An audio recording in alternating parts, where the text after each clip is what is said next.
Okay, so this happened to me earlier and I definitely don't think I'll be sleeping tonight. I'm currently staying in a remote part of the United Kingdom and having a break from working, which means more time to pursue my hobbies, one of them being photography. I had scoped out this creepy looking tree formation in a nearby forest, set my camera and tripod up as the sun was coming down, for that extra creepy vibe. As I'm happily taking photos, I see a woman pass the entrance to the arched trees. This woman had parked her car next to mine when I arrived. She passed me a couple of times, looking at me for prolonged periods each time that she did pass. I assume she wants to come up this path but sees that I'm taking photos and decides to walk elsewhere. I'd say 5 minutes goes by. She appears again. This time, she's walking toward me, dragging her left side slightly with this strange limp. She stops once, stares at me for a few seconds, then begins walking toward me again. I ask her if she's okay, and I'm starting to put my camera away at this point, readying my tripod to use for any type of self-defense if necessary, because the vibe that I'm getting is way off. She just starts grunting at me, then stops and stares again. It's at this point that this woman is close enough for me to realize she's actually a man in woman's clothing with a wig on. An uncomfortable moment passes. She starts grunting again, walks towards the edge of the path, grabs a pile of leaves, and starts throwing them around, grunts some more, and then walks off aimlessly into the forest. I call my friend to tell her what's going on and ask that she stay on the phone with me, just in case this person comes back. I'm gonna take a couple of more pictures and then I'm out. For a good 10 minutes, I hear crunching of leaves circling me in the forest. I convince myself it's just a wildlife. Then, nothing but silence. I take more photos. I haven't seen or heard the person around for 15 minutes now, so I assume I'm safe. I leave the path and see that the car is now gone. However, I quickly notice that there's a man walking toward me from the entrance. It's that same guy. He's now changed into men's attire as he walks past me and shoots me this grin that sends shivers down my spine. I don't scare easily, but this guy just gave off all the wrong signals, causing this overwhelming feeling of dread to completely wash over me. I'm still on the phone at this point, holding my tripod over my shoulder just in case. I quickened my pace and got back to my car. As I did so, I saw him come out of the lane that I'd just been down, stop and look around, then start walking towards my car with intent. This part is all on video. I video for a while, then haul the fuck out of there, driving past his car that he just moved down the road, thinking, what in the gray beard just happened? Limping, leaf-throwing forest stalker. I hope I never see you again. Hello everyone. I'm a long-time listener and a first-time submitter. I've got a story that I think you'll find interesting. It's about my time working the graveyard shift at a 24-hour gas station. I'm honestly surprised there aren't more stories submitted by folks that have worked this shift. Every one of my coworkers, or even just random people that I've swapped stories with, they all have seen or directly experienced some seriously bizarre stuff. Every single one of them. So as a shout out to other fellow veterans of the convenience store third shift, I want to hear your crazy and unbelievable experiences as well. I was fresh out of college when I got to the gig. Jobs were pretty scarce. When I saw the help wanted sign in the window at one of the local gas stations, I didn't hesitate. I didn't even know what the pay was. At the time, minimum wage was probably around $7.25, something like that. It didn't matter though. I needed the money coming in, or I was going to lose my apartment and pretty much everything else that I had in my life. I was driving around without car insurance at the time because I was that broke. I got hired pretty much on the spot and started that weekend. The job was simple enough. Keep the place clean, stock the shelves, ring up purchases. Everything that you see clerks doing. Sometimes there were pretty obvious boring spells. I'd go outside and take out the trash, reline them, and even sweep up the parking lot. Anything to keep busy as everything is on camera inside that convenience store. It's pretty low energy, easy enough to get through. The hours were brutal. From 11 p.m. to 7 a.m., I was the only employee in the store. Sometimes there would be another coworker for a couple of hours, especially if it was a busy night or if inventory desperately needed to be done. This little reprieve was rare, but always welcome. as the only other company were the customers, and you never knew what you were going to get. The gas station was located on the outskirts of town. We got all sorts of characters coming and going. There were the truckers, bleary-eyed and haggard, looking for a hot cup of coffee and a pack of smokes. There were the late-night partiers, their laughter echoing throughout the store as they stocked up on snacks. And then there were the others, the ones who made your skin crawl, the ones who looked like they were running from something, or maybe to something. They were typical junkies, tweakers, homeless people of various shades.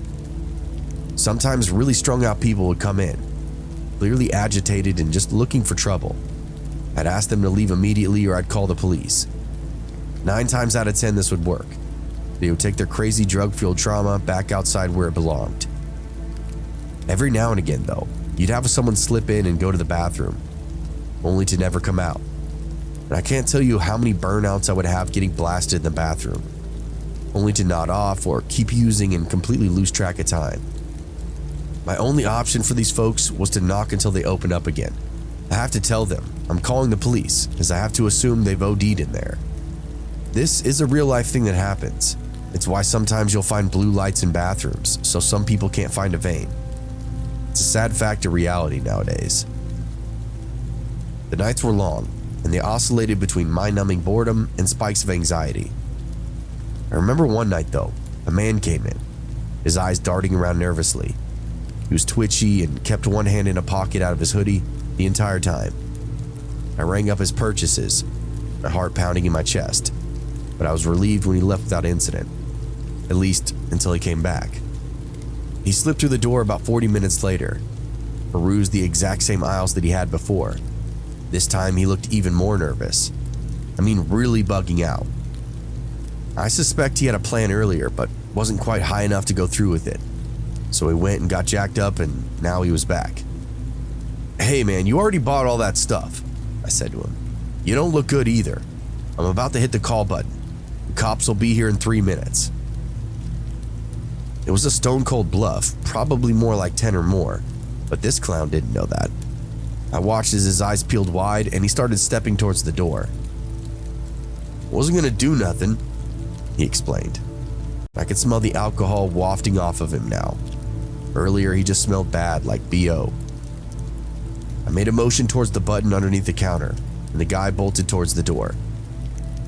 It was a bit of a confidence booster, honestly. And work was more or less stressful after that night. I would just start checking some of these folks at the door, especially if I could tell they weren't going to buy anything. I know it sounds weird, but sometimes with these people, it's very, very obvious. But the night that really stands out, the night that still gives me nightmares to this day, was the night of the robbery. It was around 3 a.m. I was restocking the cooler when I heard the bell above the door jingle. I turned and saw a pretty average dude coming in. I said hello and went back to restocking. I was almost done and wanted to finish the cooler before I went back to the register. "Hey, over here," the guy said. I turned around to see he was now wearing a ski mask and pointing a gun in my direction. What looked like a beanie on his head was really a mask he'd rolled down his face, and the gun, I'm assuming, came out of the pocket of his sweater. When he said, "Hey, over here," I thought he was talking to someone else, like maybe waving another robber into the store. I awkwardly looked at the door and waited for someone to come in. He looked at me, looked at the door, and then waved the gun again. "Let's go, get behind the counter," he said. I froze, my mind racing. I remembered the advice my manager had given to me. If you ever get robbed, just give them what they want. Don't be a hero. So that's what I did. I did my best to calmly walk over to the register, punch in the keys that would open up the till for me. Inside, I was going bananas, unsure of every movement. I'd never had a gun pointed at me, and it feels like they're going to pull the trigger every second that goes by. You keep thinking, now, here it comes, now. Just a couple of pounds of pressure and you're dead on the floor. It rang open. I gave him the money for the register, my hands shaking the entire time. Sweat started pouring out of the usual places, mostly my face and armpits though. It felt like it was 110 degrees in there, and I had just been shoulder deep in a 40-degree soda cooler. I set all the cash on the counter between me and that guy, and that's when I noticed the gun was shaking a little bit. This man was clearly panicked. His voice was shaky as he demanded the money, and I could see sweat glistening on the skin around his eyes beneath the ski mask. He kept glancing towards the door, as if expecting the police to burst in at any moment. "I said, give me the money!" he shouted, his voice echoing throughout the empty store. I could hear the fear in his voice now, and it made me feel strangely detached from the situation. It was as if he was watching a movie. At any moment now, the credits would roll. I gestured to the small pile of cash on the counter between us. He looked down at it, looked at me, and then looked back towards the door. He took another peek into the empty register. Everything started to come together for him. The gun started to lower, just as he reached his free hand out and put it on the cash. But then, something unexpected happened. A car pulled into the gas station. Its headlights cut right through the front window. They were parked right outside the front door. It would be coming in at any second. This immediately spooked the guy, who jammed the gun in his pocket and bolted out the door without taking the money. Seizing my chance, I ducked behind the counter and hit the panic button, alerting the police. Now I got to see what the actual timeline would be for a real response. The sound of sirens filled the air across town as that man fled, leaving the money scattered across the floor. I stood there in total stupor, shocked at what had just gone down in my shift. It's not a good day when you get a gun pointed at you while you're on the clock. Some people get benefits, and some people get the exact opposite. The police arrived within 6 minutes, but that man was long gone. They took my statement, and I spent the rest of the night replaying the events over and over in my head. My manager came in not long after the cops arrived and relieved me. He just let me decompress in the office for a bit. He said there hadn't been a robbery there in almost a year, and it was hopeful that the area had improved. He was very apologetic, but said it was also part of working overnights. That was my last night working at the gas station. That experience shook me, and I realized that no job was worth risking my life for. Grateful that I made it out of that situation unharmed, and I hope that sharing my story can serve as a reminder of the dangers that overnight workers face every single day.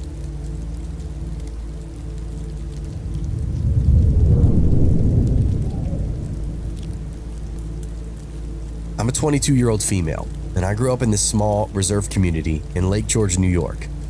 I live with 3 siblings and my parents.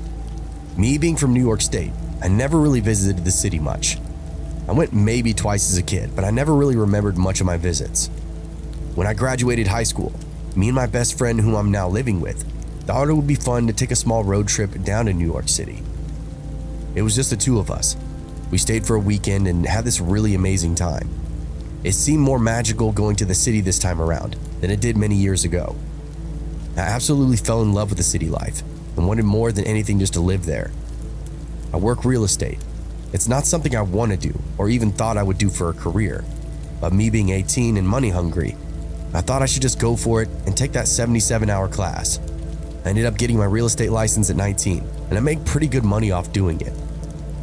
After saving up, I decided to move to New York City, and it was the best decision that I could possibly have ever made. I was pursuing my real estate career down there and was renting out and selling properties like crazy. I lived alone, while my family and best friend were still upstate. It didn't really take long though before I adapted to living alone. I've always been super independent anyway.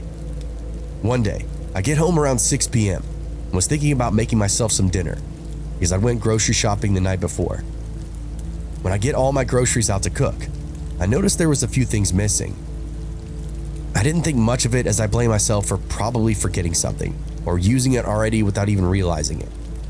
I shrug it off and make dinner with the things that I had, as in I didn't really feel like going back to the store on that night. While I was winding down for bed later, I heard noises coming from inside my walls. I'm not sure what prompted me to think this, but I just thought that maybe it was mice or maybe rats. I'm not a very skeptical person, so I kind of forgot about it and said I'd take care of it the next day. Over the next few days though, things began getting weirder. Plastic water bottles from the case would randomly disappear. I noticed that my hygiene products were getting low very quickly. Food was still going missing. I started to get worried after this. I wanted to set up some cameras in my apartment to maybe catch what the problem was, but part of me didn't really want to know the answer to that. I couldn't sleep the next couple of nights. I kept hearing those god-awful scratching noises coming from inside my walls, and banging started occurring on the floor. I even swore up and down that I woke up to doors opening and closing one night. The sounds occurred at nighttime, not so much in the morning. Me being gone working during the day, I had no idea what could have gone on. But however, on this particular morning, it was early, maybe 5 a.m. It was still dark outside, and I heard noises again. I grabbed my phone and put 911 in the keypad, just in case, but didn't dial it yet. I started looking in all the rooms of my apartment. While looking, I heard this huge bang, and then didn't hesitate to call the police. Not long after that, they arrived. I told them what had been happening, and they began searching for themselves. One of the officers called to the other side of the guest room. There was what looked like to be a crawl space in the back of the closet. One of the officers moved the board that was covering the entrance to the space and shone his flashlight inside. To my absolute shock and horror, the officer pulled out this scrawny, middle-aged white man out of that room. He looked absolutely cracked out. I had no idea how he could have even gotten there. The officer who found him put him in cuffs, while the other officer searched the room. He found drug paraphernalia, food wrappers, and weapons, such as a semi-automatic pistol and several other pocket knives, as well as some knives from my kitchen, not to mention a ton of my personal belongings. The officers said from their observation, it looked like the man had been living in that space for almost a week. If I didn't call the police that morning, I might have wound up dead. From that day on, I moved and promised myself I would never live alone again. Well, at least with an unwanted guest.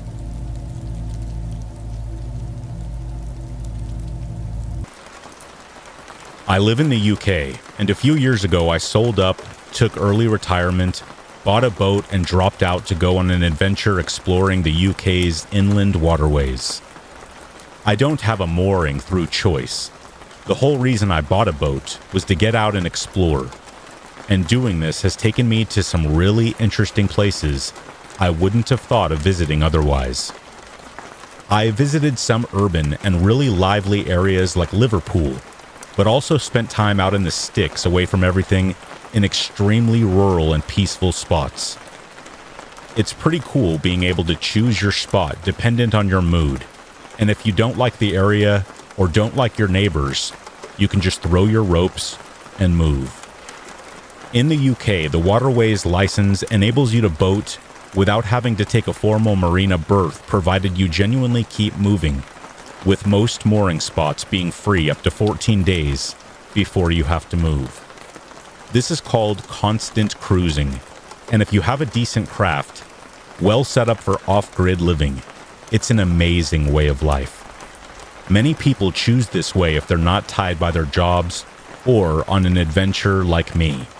But there are many living on pretty shady, unlicensed boats out on the network because they can't afford anything else, and some with some issues that you would be best to give a wide berth to. I am a lone female boater with just my dog snorkeling spaniel and 2 cats as crew, so I follow lots of boating forums to keep an ear out for problem areas or people and try to be sensible with my safety and my choice of stopping points. It's been very rare that I've ever had any sort of issues in the years I've been doing this, but occasionally I'll find I've got little choice about where I have to stop or how long for. In the wintertime, I can often come across navigations closed due to flooding or broken infrastructure, like a broken lock stopping me in my tracks. In summer, it's not unheard of for a canal to run out of water and find myself unable to move until the level rises again.